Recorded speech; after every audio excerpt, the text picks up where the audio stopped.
Motoka eno ebaddeko abantu babiri era nga bakwatiddwa nga NFA ekolagana wamu n'abasirikale ba UPDF oluvannyuma lw'okutemezebwako abatuuze mu kitundu kino. Abakungu mu NFA baga nti abantu bakozesa nnyo ekiseera ky'okunoonya obululu okwenyigira mu kubba embaawo mu bibira bya gavumenti. Bano bategeezezza nti mu kiseera kino ekibira kino kisomoddwamu emiti ginakazadde era kyokka kibula kufuuka matongo, kiwerako hectares ezisukka mu 11. Embaawo zino mu kiseera kino zikuumibwa ku poliisi y'e Kagadi ng'okunoonyereza bwe kugenda mu maaso.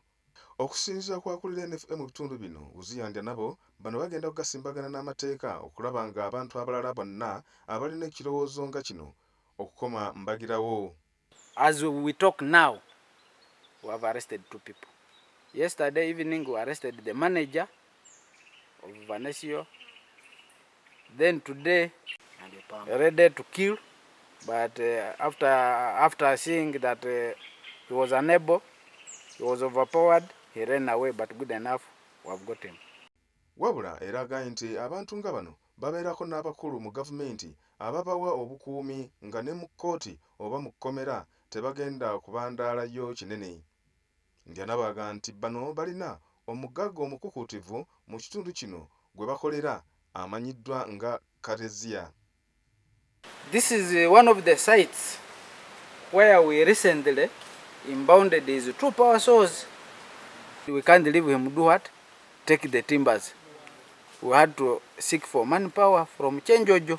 Ekibira ky'e Kagombe Central Forest Reserve kirudde nga kirumbibwa entakera n'abantu abasala embaawo mu bukyamu era nga kakano kyandisaanawo. As we talk today, we are left with like 15 to 20% intact forest cover.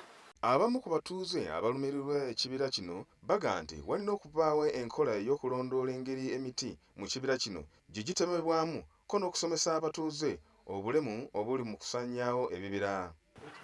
Kati okwikala eno mu kibira batugamba ngu harimu amataka, naye kati tibana bakwahura amataka agarimo tumanye omuntu uri mu kibira kya gavumenti aveemo oba ori mu butaka abeeremu.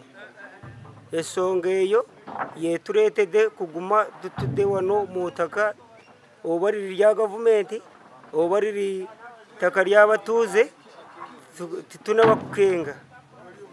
Kati nkubiriza abataka mwena abampuliriza nk'omwekazi wa Bagdad babazibira okutema emiti n'okusaawa ebibira buli lunaku babakubiriza bakuba omuranga mwena ng'omuhulirize naye kati timuhulira.